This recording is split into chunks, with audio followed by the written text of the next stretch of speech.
Hey friends! Welcome back to my channel. For today's video, I'll bring you to my journey from Philippines to Malaysia. And as you guys all know, it's very hard to travel now and you can only enter a specific country depending on what law they have as of the moment.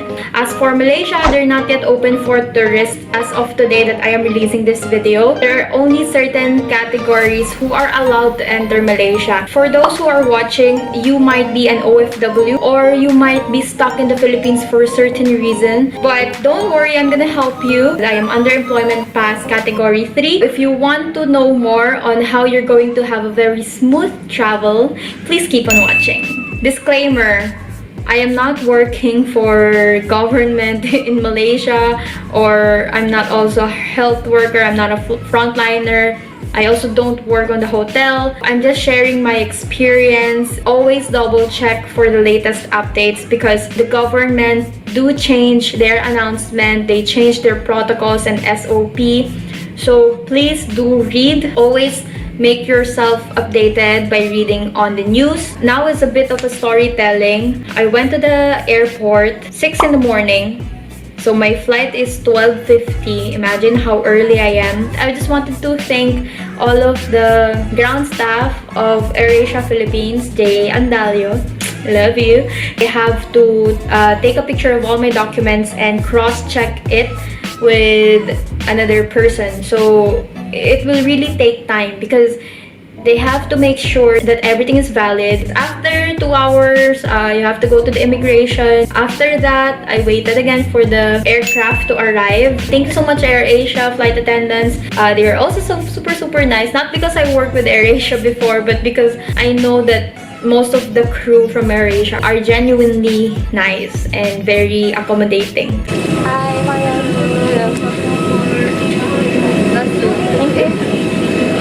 Marian lang? Yeah, Marian. Okay. Hello. Going back again. Hello.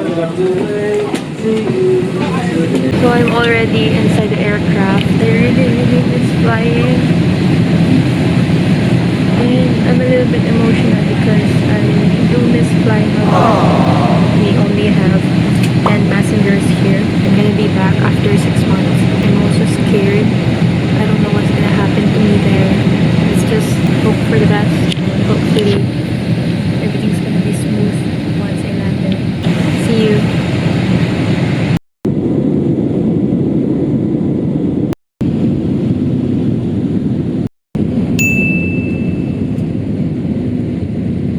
Bye!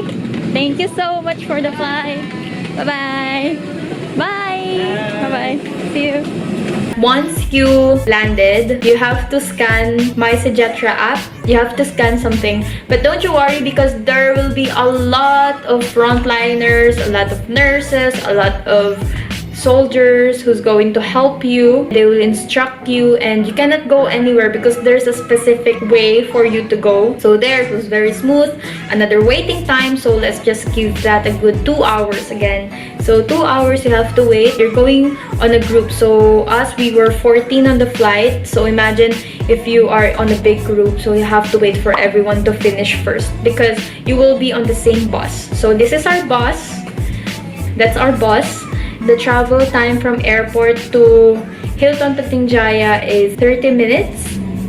And then after that, you have to carry your own luggage. The frontliners from the hotel staff cannot help you with your luggage and everything. So that was the only tricky part for me. But the rest is very smooth. It was okay. It was fine. So what I like about them is that they always sanitize everything. So that's a good point. And after that, you're in your hotel. So you can enjoy your hotel and chill and relax. So that's it. I am finally in my hotel. So, oh my gosh, it's already 9:30 in the evening. The bus left at 8 p.m. We reached the hotel at 8:30 in the evening. So I'm just gonna give you a quick room tour while everything is still fresh. Oh, I can remove my mask now. It was a very tiring thing, but the good thing is that all of the stuff are so nice. Now I'm gonna give you the tour. This is the main door. Just gonna lock it. And this is the toilet. I wasn't expecting that we'll have a bathtub. So thank you so much. Here we have our vanity mirror. And then we have here, let's see if there's water. Of course there's water. So this is see-through. And this is the coffee area. Another mirror. Let's see what's in here. There's nothing. This is the fridge. Okay, you open it from here. I'm gonna put my drinks there. Oh, sorry. And then there's a box. I am not sure what's inside the box, but I think this is water. And there's a huge television. This is my bed.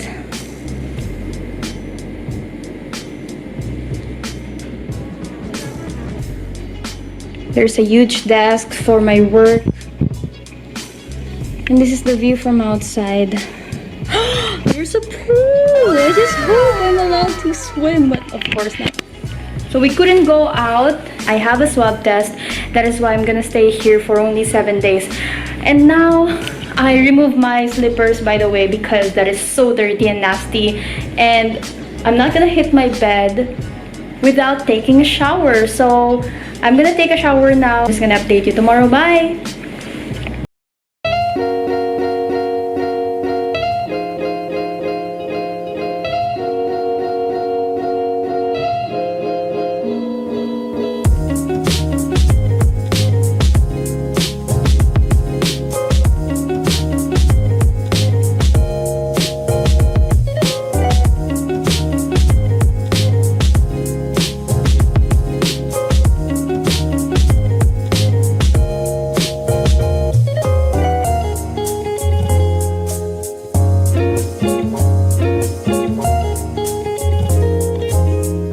Going to tell you what are the requirements that you have to acquire. Of course, you have to have your passport, and this is basic common sense. You're not going to be able to travel without your passport. Next is employment pass or employment visa category 3, and you have to check out this website to check if you are allowed to go back to Malaysia already. Third is one of the hardest document that you have to acquire, and this is the DGIM approval or Director General of Immigration Malaysia letter of approval for you to enter Malaysia. So this is how it looks like. Of course, I'm gonna blur all of my details. How are you going to have this? Your company or your employer is the one who have to process this. How long does it take? It depends. I was in the Philippines since July and I got the DGIM approval on November 2020, but it was my fault because I requested for DGIM approval late. It took them, let's just say, a safe 3 months to process. And again, it really depends. I've read some experiences in this group that they were able to acquire approval for only 3 days, 1 week. I got it on November 1 and I decided to fly back on December 20. Why does it took me that long? Because I was waiting for an announcement for the lockdown to cool down a bit. It was one of the best decisions I had because instead of having 14 days quarantine, they just announced that once you have a swab test 3 days prior your departure, you will be asked to quarantine for only 7 days. Imagine how much I saved. Instead of 14, it became 7 days. Next is the LOU or Letter of Undertaking and Indemnity.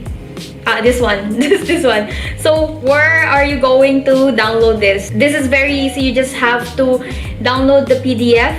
I'll put the link down below so that it's easier for you to find. This is what they call LOU. You also have to be familiar with the abbreviations. How do you fill up this form? It's like this. I took this screenshot from the group again, so that you will be guided accordingly. So what will happen if you change your date? It's okay because you can always re-download this and you can also do it on the day of your flight. Just in case your flight was cancelled or you had a change of mind that you wanted to change your flight, something like that. Just make sure that you print an extra LOU so that you can fill it up at the airport. Next is permission to perform journey to Malaysia, or this is what they call travel notice. For the Philippines, I will put the link down below on where you have to pass. It's very easy, you just have to do it online, but you have to make sure that you already have a flight ticket. After good 24 hours or 2 days, they're gonna send you the travel notice or permission to perform journey to Malaysia. I was a bit paranoid because I don't know if travel notice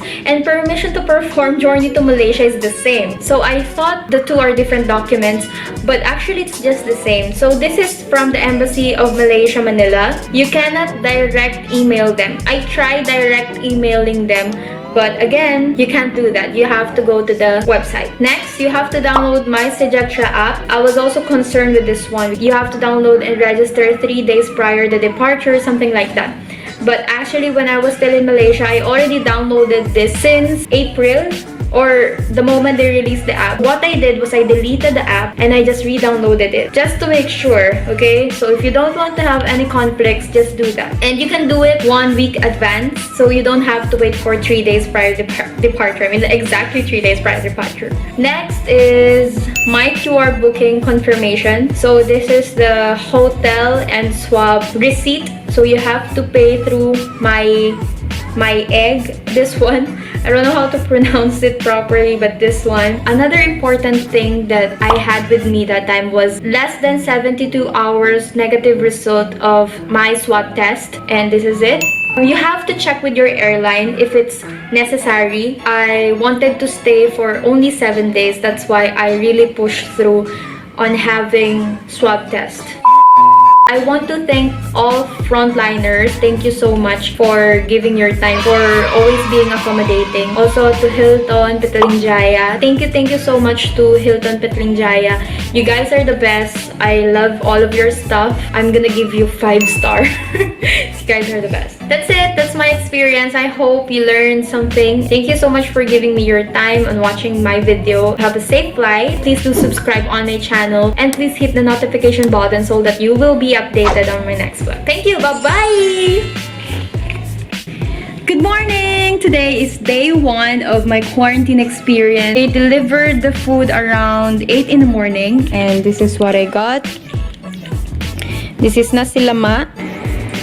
Hi friendies, I'm back. It's still day 1. So this is the food that they sent me. This is the breakfast for day 2 and they gave me, guys, comment below. I'm not really sure what this is.